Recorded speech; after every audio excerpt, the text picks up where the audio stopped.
Magandang gabi po, Luzon, Visayas at Mindanao.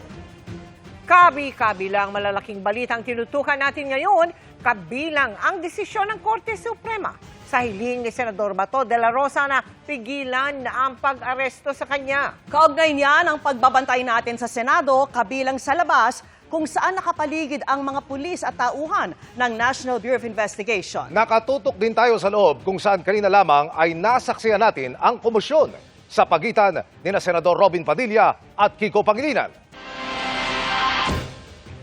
Unahin muna natin ang Senado kung saan naroon pa rin si Senador Bato de la Rosa. May panawagan po si de la Rosa sa kanyang mga taga-suporta na mag-vigil sa harap ng Senado. Yan ay para pigilan sakaling tangkaing muling arestuhin siya. Mula sa Senado, nakatutok live si Marisol Abduraman. Marisol? Mel, Emil, Vicky, nagpapasaklolo na nga si Senador Bato de la Rosa sa kanyang mga taga-suporta. Sa gitna yan ng impormasyon na kanyang natanggap na meron na namang mga taga-NBI na aaresto sa kanya. Ginawa ni de la Rosa ang kanyang panawagan sa live stream kanina sa kanyang Facebook page. Narito ang bahagi ng kanyang live stream. Po tayo natanggap na impormasyon na pagkatapos sa aming session itong araw na ito, meron na po mga operatiba ng NBI at ng CIDG ang pupunta dito para ako yung arestuhin.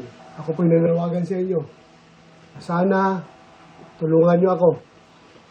Huwag po tayong papayag na another Pilipino ay dadalhin sa dahig. Ako po yung nanawagan sa inyo na sana pumunta kayo dito, tulungan nyo kami, mag-vigil tayo dito sa harapan ng Senado.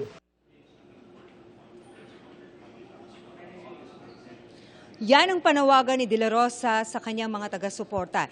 Isang vigil ng kanyang mga taga-suporta sa harapan ng Senado para proteksyonan siya at huwag hahayaan na siya ay madala sa The Hague. Gayaan niya ng ginawa kay dating Pangulong Rodrigo Duterte. Pero paglilinaw niya, Mel, hindi pag-aaklas o bayolenteng pagtitipon ang kanyang panawagan, kundi mapayapang prayer rally. Alam mo, Mel, sa pinakahuling panayam natin kanina kay Atty. Torion, kinumpirma niya sa atin na meron na nga silang natanggap na ruling or SC decision pero hindi pa siya nagbigay ng detalye hanggat wala raw silang natatanggap na dokumento galing mismo sa Korte Suprema. At patuloy natin kaninang inaantabayanan si Senator Bato de la Rosa. Unfortunately, Mel, hindi na kasi ito nakabalik kanina sa session hall. Pero sabi ng kanyang abogado, as usual, okay naman daw si Senator Bato de la Rosa at tuloy-tuloy pa rin daw ang kanilang pag-uusap para pag-usapan kung ano ang remedyo pa ang kanilang gagawin, Mel. Maraming salamat sa iyo, Marisol Abduraman.